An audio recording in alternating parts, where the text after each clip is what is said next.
Hi, I'm Kev from Sensei.com and we've got two little techniques for you today, very quickies, and they just go together really nicely. So what we're looking at is the drop or the wrist drop and something we called the javelin.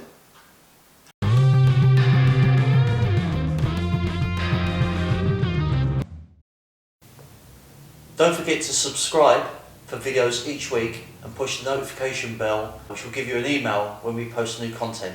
New content is posted on a Wednesday and a Saturday. This first technique is a request from one of our lovely subscribers that wanted some more horn out work. So we've been working closely with this for the last couple of weeks, and we've gone from the surrender position. Look, don't want no trouble, mate, but just doing a wrist drop with the horn out, you can see the angle coming down. So if Chris comes a little bit closer and I'm like, I don't want any trouble, mate, it then gives a hit on and a drag down with all your body weight. In the chair, you collapse. If you're standing, you can use your knees, hips, just drop your body weight. But we suddenly started thinking, well, we've got this and we've got them down, then we've got the flick, and we lead to this position. And Chris, bless him, after watching loads and loads of movies, so he went, I am Sparta. I thought, javelin, Spartan, strike. And into, a drop, and a flick, and a strike. So we're going to look at how this works on a pad. Due to the weather, my knees are not great, so if Chris comes into about here, as if he was standing, but bear in mind, you have to use your imagination that he's actually standing in front of me. So his body's just like this. So, don't want any trouble, mate, but there's something, bang, bang, and then I'm back to square one. Hopefully by the time I've done the third one, go back to the position he was. He stepped. I can then slide the cane down.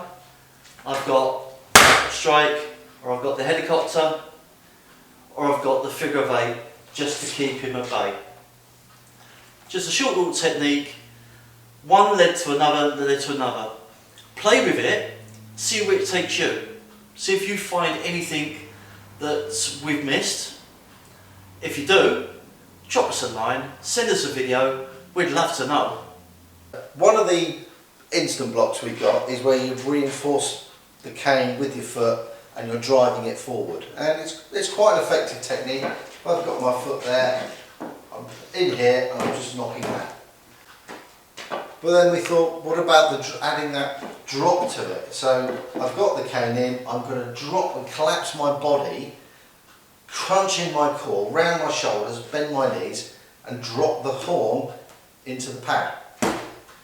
As you can see, you're getting a lot more bang for your buck, as it were.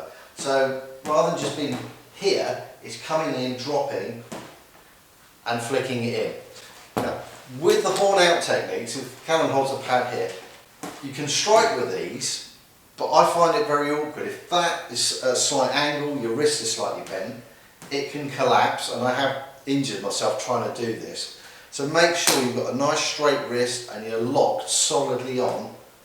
So when you're dropping in, this is coming in nice and square. You're getting your weight into the cane as it drives down. This also works from this position as well. So even when Kev was in the chair, you might want to angle that slightly back a bit. So when I'm hitting that, you can feel it, can't you? So as I'm doing this, if I drop my hips, my legs, and crunch in again, you can get a better strike with it. So as this is coming up, so I've got a flick, and then I'm dropping. If I miss, it's still going to come down and we're back to our flow. I'm going to have a downward horn strike. I can then start driving, flicking, jabbing this in. Remember, you're not aiming for solid areas, you're aiming for weak spots. So it could be anywhere on the chest, down the centre line, knees, it doesn't matter. But what you're looking is to focus your body weight onto the small area of the tip of your cane. So by dropping down, you're adding a little bit of extra impact to your technique. So Callum's my attacker, it could be anything. I will repeat this, but if somebody wants to mug you, hit you, stab you, shoot you, whatever, they're going to do it.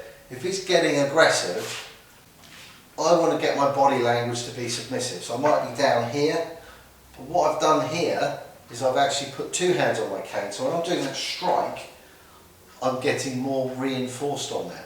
I might be bringing my hand up, oh please don't hurt me. I'm wary about bringing the cane up at this point because he can grab it. So I might be from here, I could be done my drop, I get some distance and it comes up. So I may not have a chance to do this, but I'm now here. I'm using this piece of my hand as a sight, so I can then determine where I'm going to strike by using this as a sight. Drop my weight down, forward horn strike, flick, horn strike, go with the flow. I've got distance there as well, so I may have dropped him down, brought him down, I can bring this across. See what's available. So this is the key to this. Don't stick to a rigid technique, look for the flow that's going to work for that situation. Thanks for watching, we hope you enjoyed this video. Please give us a like, give us a thumbs up, drop a line down in the comments to let us know what you think. As always guys, if you haven't done so already, please subscribe. Please feel free to share, and as always, ring that bell, free the fear.